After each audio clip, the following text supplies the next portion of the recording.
Sumisigaw kahit di naririnig. Angela, tungkol nga pala dun sa nangyari kahapon, ako na yung humingi ng sorry. Sorry na naman, Calvin. Hindi ka pa ba nagsasawa sa kakasorry mo? Kasi ako sawang-sawa na. Kayo po si Miss Claire, tama po ba? Oo. Pinaban na po kayo dito. Hoy, Angela! Bakit mo ako pinaban dito? Ang kapal na mukha mo, ah! Claire, for your information, ako ang nagpaban sa'yo. And from the way you're behaving right now, just prove to me na tama yung ginawa ko. Yung Margaret, nakakaloka ha. Makisawsaw ba sa gulo ni Claire at saka ni Angela? Merong kakaiba talaga dun sa Margaret na yon. Hindi ko alam kung ugali o ano. Angela, nandito lang kami ng Tito Larry mo, ha? Magpakatatag ka! Kasalanan ni Evelyn to, eh. Margaret. Kung ikaw mapapalampas mo to, ako hindi! Tulad nila, di ka takot. Yung pagtingin sa kito. Nag-away na may dalawa. Ibang klase talaga si Claire pag nagalit eh. Pag nagloko yan, wala na. Totoo lang ako ninihiya kay Angela eh. Kahit sa mga ganung bagay, hindi ako makapag-sorry sa kanya. Kasi todo iwas siya sa akin. Buti pa nga kayo, okay kayo eh. Eh, malamang. Hindi naman ako yung nagpayak sa kanya noon eh. Ay, hindi, ibig ko sabihin, hindi rin naman kami magiging close, hindi rin dahil sa'yo. Eh, paano yan? Ano palang plano? Siguro gagawin ko na lang yung sinasabi ng lahat. Lalayuan ko siya para wala nang gulo.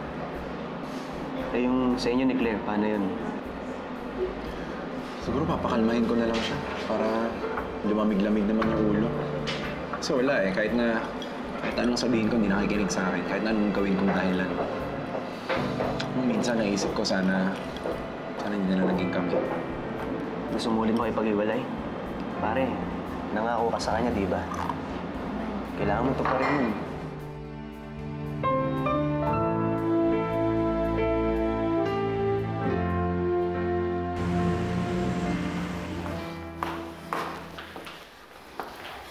Larry, kamusta si Angela?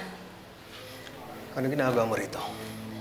Gusto ko lang naman humingi ng tawad sa kanya. Alam ko namang may pagkakamali ako dun sa nangyari. Gusto ko lang mag-sorry sa kanya. Ba't mo nagawa yun? Ba't mo nasaktan si Angela? Alam mo, hindi ko maisip kung paano mo nagawa yun. Parang anak mo na si Angela. Hindi ko sinasadya.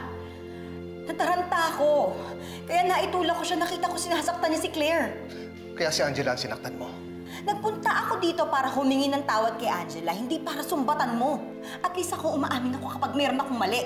Ito na naman tayo. Si Angela pinag-uusapan natin dito. Hindi tayo. Bakit tinamaan ka? Guilty ka kasi. Tsaka bakit pa hindi mo tanungin si Margaret? Tanong mo sa kanya kung bakit nagkaroon ng gulo dun sa restaurant. Alam ko, it all started sa pagiging selosa at paranoid ng anak mo. Siguro nagmana sa'yo. Pwede ba huwag mo nga akong husgahan? Hindi mo naman ako kilala eh. Tinamaan ka, guilty ka. Tsaka bakit ba nag-aaksaya ka ng panahon dito? Dahil nagmamalasakit ka kay Angela? Please, Evelyn, tigilan mo ko. The fact na sinaktan mo siya, ibig sabihin lang nun, wala kang pakialam sa kanya. Kami ni Larry, mahalaga sa amin si Angela. Kaya nasaktan kami sa ginawa mo. Please lang, umalis ka na. Evelyn, umalis ka na. Total, sanay ka naman magpalis sa mga tao mahal mo. Kung hindi mo mahal si Angela, huwag mo siyang saktan. Huwag mo gawin sa kanya yung ginawa mo sa akin.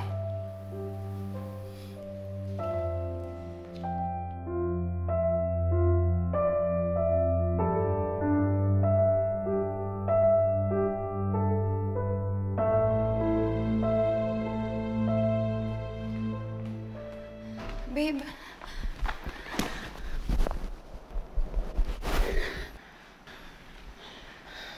Claire, gusto ko sanang mag-usap tungkol sa atin. Babe, buti na lang dumating ka dito. Hindi ko na alam yung gagawin ko. Kailangan kita, babe. Paano ba naman iniwanan ako ni Mami? Ayun, pinunta niya si Angela sa ospital. Ospital? Bakit? Ano nangyari? Eh kasi, nagkagulo sa restaurant kanina eh. Inatake na naman ng pagiging aso niya si Angela. Babe, tignan mo, oh. Ginawa sa akin ni Angela to. Buti na nga lang, pinagtanggol ako ni Mami. Tinulak niya si Angela. Kaya akala mo sa kanya na nasa ospital siya ngayon. Dapat nga hindi na siya pinupuntahan ni Mami. Claire, Huwag kang magsalita ng ganyan. Tama na, pahamak na nga yung tao. Mali yan, ah. Bakit? Siya naman yung may kasalanan, ah. Sigurado ka bang hindi ikaw nag-umpisa? Ano to? Pinagbibintangan mo ba ako? Ha? Calvin, ako yung inaway! Ako yung pinahiya! Tapos si Angela yung kakampihan mo? Claire, kasi lately, ikaw nag-uumpisa lahat ng mga gulo, eh. Calvin naman! Whether ako yung nag-umpisa o hindi, ako dapat kinakampihan mo kasi ako yung girlfriend mo! Saan ka pupunta? Calvin! Calvin!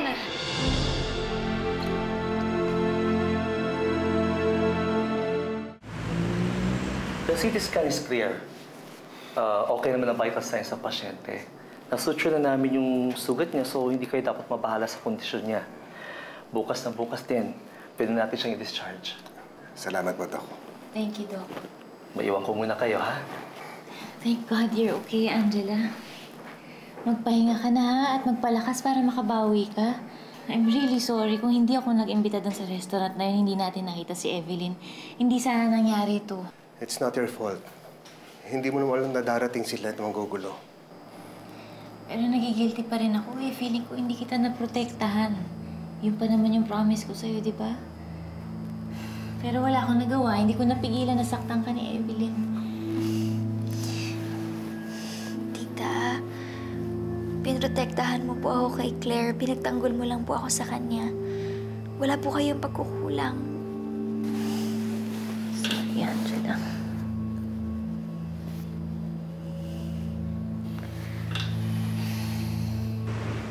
Alam ko naman na kahit papaano may kasalanan din ako dun sa nangyari. Pero hindi ko naman sinasadya eh. Tsaka hindi naman nila ako dapat pagsalitaan ng masasakit na salita. Parang hindi man lang nila iniisip ko ano yung mararamdaman ko. Baka naman nadala lang ng bungso ng damdamin niya si Larry. Alam mo naman, nag-aalala din yun kay Angela. Pero alam mo, parang may iba na kay Larry. Hindi naman siya ganyan dati. Nako, I'm sure nabulungan na yun ni Margaret. Kaya doon ako mampi. Alam mo naman yung girlfriend ni Larry na yun, mahilig sa away. Di ba lagi nga itong kinakampi? Di ba nung isang araw lang, nakapag-away sa phone? Alam mo, isa pa yan eh. Hindi ko maintindihan si Margaret eh. Parang any chance na makuha niya na pwede niya akong awayin, inaaway niya ako. Alam mo kung bakit? Malamang kasi ex-wife ka ni Larry, di ba? Kaya ayun, nagdidiva-divahan. Ate naman, kahit naman ex-wife ako ni Larry, wala naman akong ginagawa sa kanila. Hindi ko naman sila ginugulo. Hindi naman ako nagsasalita ng masama tungkol sa kanila. Gaya nga ng sinasabi ko lagi, merong kakaiba sa babaeng yun. Alam mo, sobrang na yung pakikialam niya kay Angela at saka kay Claire eh. Eh bakit? Tayo rin naman, di ba? Affected kapag nag-aaway yung tatlo. Pero hindi naman tayo ganun makisawsaw. Hindi tuloy malaman kung ano talaga yung motibo niya eh.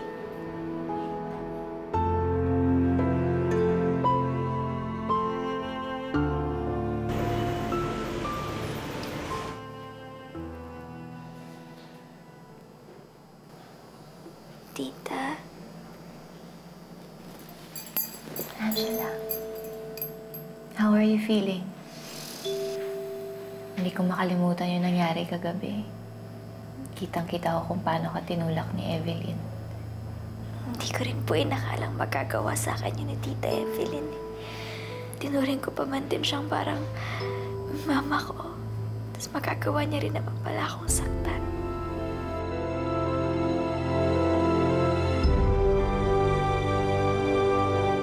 Isa lang ibig sabihin nun, Angela. Baliwala ka na sa kanya. Alam naman natin na mas matimbang sa kanya si Claire, di ba? Kasi anak niya yun. Wala ka talagang laban kay Claire pagdating kay Evelyn, Angela. Sabi niya pa man din po sa akin. Parang totoong anak niya yung tingin niya sa akin. Tapos ganun din naman pala yung mangyayari.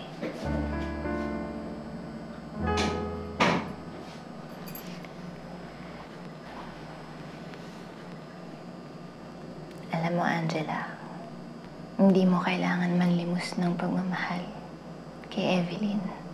Nandito kami ng titularing mo. Alam mo ba, he loves you so much. Sobra. Kaya nga napamahal na rin ako sa'yo eh. Lahat ng mahalaga sa kanya, tanggap ko. Ganun ko siya kamahal. At hindi ako papayag na saktan o agawin ang kahit sinong mahal ko. Kasama ka dun. Salamat po. Alam mo, Angela, alam ko pangarap mo mahanap yung pamilya mo. Pero sa totoo lang, pangarap ko din makasal kami ng titulari mo. Para maging totoong pamilya na tayo. Kahit habang hinahanap mo yung mga magulang mo. Alam ko kasi na yun yung magpapasaya sa kanya eh. Nang magkaroon ulit ng pamilya. Sana nga po, ikasal na kayo ni Tito Larry. Alam mo, ramdam na ramdam ko po. Nakikita ko talagang mahal na mahal ka niya. Sa tingin mo, nakikita niya rin yun? Oo naman po. Minsan kasi, napapaisip ako bakit kaya hanggang ngayon hindi pa rin niya ako niyayaya magpakasal. Tita, sigurado ko, mangyayari din po yun. Sana nga.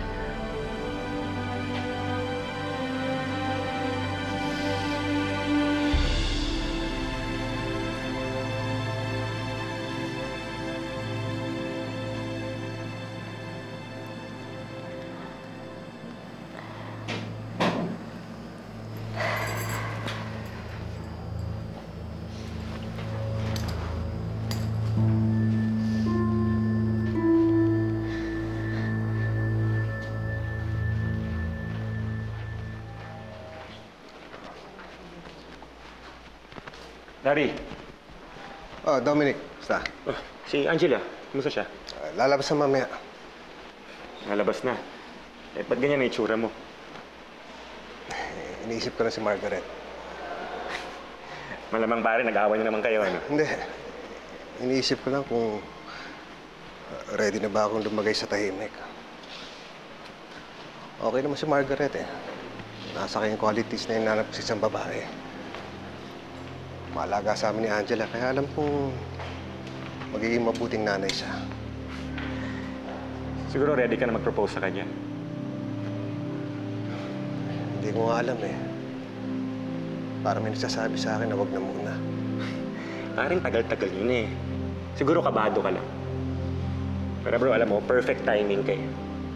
Alam mo? Ito bro, binili ko lang yan kanina. Pare, tingnan mo. Oh. Mamaya, ibibigay ko yan sa girlfriend ko. Magpo-propose ako. Pero, tingnan mo. Pare, namnamin mo. Eh, malay natin. Pag-isip-isip ka na mabigyan mo rin si Margaret ng ganyan. Hindi bro. Seryoso ako. Malay mo, maisipan mo na gusto mo bigyan si Margaret ng ganyan. At kapag na-realize mo na bro, bibigyan mo si Margaret na engagement ring ulit. Alam mo na kung sinong best man mo ulit.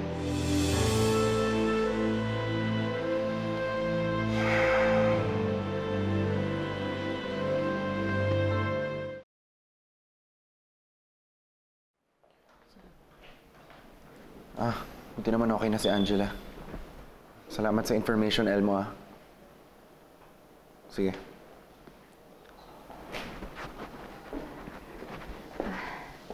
Hi, babe. Pumunta ako dito para humingi ng sorry sa'yo. Ayoko kasing nag-away tayo nang dahil sa simpleng bagay eh. Babe. Sorry sobrang stress ko lang talaga kagabi. Sorry kung pati ikaw nasigawan ko at naaway ko. It's just that sobrang dami lang talagang nangyayari kasi. Yung una, nabanda ko sa resort. Kasi yung pangalawa naman, yung sa restaurant. Pinagtulungan ako ni Tita Margaret at ni Angela. Pakiramdam ko kasi, aping-api na ako eh. Ano ka magiging aping-api? Eh, ikaw nga sumusugod sa resort eh. Ano ba kinakausap na ako ni Ninong Larry? Pinagsasabihan niya na ako dahil sa mga eskandalong ginagawa mo. Ako yung napapahiya eh. Babe, kaya nga sorry Ned. Huwag ka na magalit sa akin, please. Huwag mo naman hayaan masira yung relasyon natin nang dahil kay Angela. Claire, matitigilan to kung titigilan mo na yung ganyang pag-iisip mo. Tsaka please, huwag mo na awahin si Angela. She's not here to destroy us. Tsaka isa pa, tuparin mo na yung sinabi mo kay Ninang. Naiiwas ka na kay Angela para wala nang gulo. Calvin, kaya lang naman ako nagpapabalik-balik sa resort. Dahil para sa'yo eh. Ano naman maisip mo yun? Ginagawa ko yung lahat ng to. Kasi mahal kita, Calvin.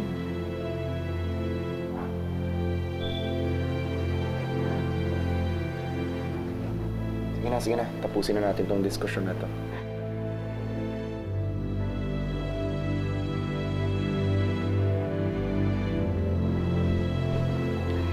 Basta, yung pangako mo. Yes, babe. Sige na tayo pumasok. Sige.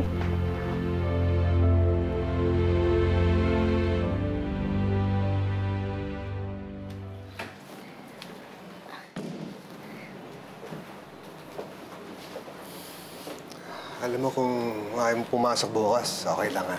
Ay nako, Tito, hindi po okay lang po. Sa galing ba namang mag-alaga ni Tita Margaret, sino ba naman ang hindi lalakas at gagaling? Alam mo, masaya ako at magkasundo na kayo ni Tita Margaret mo. Hindi naman po siya mahirap pakisamahan, Tito. She's nice, mabait, maalaga sa akin. Alam niyo, napakaswerte niyo po kasi mahal na mahal niya kayo. Sana kayo na talaga yung magkatuluyan. Sobrang swerte niya po sa kanya kasi alam kong mahal niyo rin po siya. Sabi nga nila, dapat hindi mo pinapakawalan ang taong sobrang mahal ka. Alam mo, tama ka eh. Dapat pakahalagaan mo yung mga tao nagmamahal sa'yo. Malapit na yung birthday ni Tita Margaret mo. Nag-iisip ako na parang magpa-dinner sa kanya. At the same time, Thanksgiving na rin natin para sa kanya dahil inaalagaan niya tayo. Malita salo-salo lang. Mga friends lang, close friends. At dahil nakalabas ka na sa ospital, meron din tayong celebration. Celebration? Naku, sigurado po ako magugustuhan niyo ni Tita Margaret.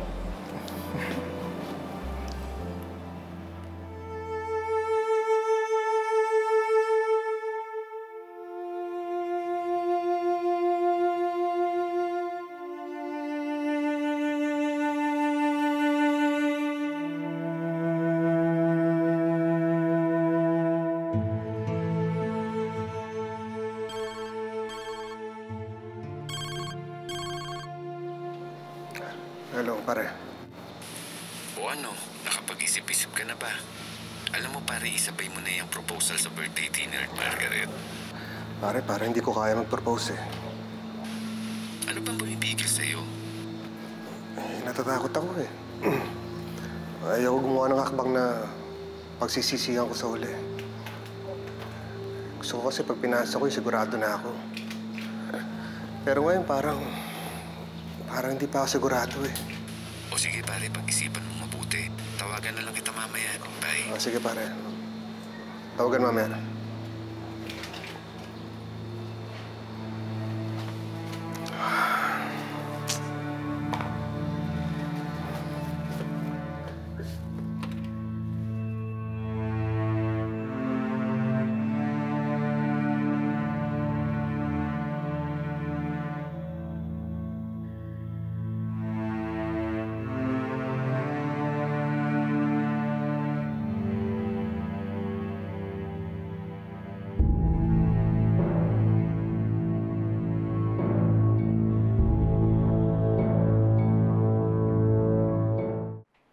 Happy birthday, Odessa.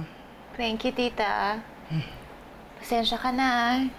Hindi kita may invite ngayon sa dinner. Alam mo naman, di nila pwedeng malaman na ako si Odessa. But you know what, tita? Ito na yung pinaka-memorable na birthday ko. Lahat ng matagal ko nang hinihintay, sisiguraduhin ko mangyayari. Ano naman ang gagawin mo? Saka ko na ikukwento sa'yo, syempre pag nagawa ko na, baka mamaya kumontra ka na naman. Basta ako, masaya ako. Dahil alam ko magkasama yung mag-ama. Tsaka, di ba sinabi ko naman sa'yo, mananahimik na ako. Kaya lang, may edad na ako. Ikaw na lang kasama ko dito sa bahay. Kaya, kung maaari, ayoko na magtalo-talo tayo. Tita, pwede ba? Huwag ka magdadrama. Basta naman mabait ka sa akin, hindi kita papabayaan. Oh, sige. Balitaan na lang kita. I have to go. Kwentuhan na lang kita mamaya tungkol sa aking life-changing event ngayong gabi. Odessa, masaya ako para sa'yo. Thank you, tita. Sige, ah.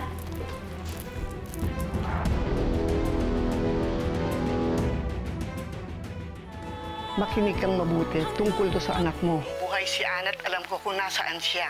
Tita, alam ko iniiwasan mo siya ngayon, pero bakit di ka kaya magpatulong sa kanya? Hindi lang naman si Calvin ang malalapitan ko. Meron pang isang tao na makakatulong sa akin. Bakit, Angela? Pinaalala ka ba? Kailangan kong mahanap ang address na resort. Kailangan kong masabihan si Larry bago mahuli pa ang lahat. Papunta ako ng San Felipe ngayon, magtatanong-tanong ako. Baka naman mamaya wala kang mapala dyan. Hindi ako mapakali. Masisisi mo ba ako? Babae ho ba yung nawawala niyong anak? May natagpuan dati doon sa barangay namin. Dalagitang pag-alagala. Ang mga panahon yun, walang makapagsabi kung saan siya nagmula.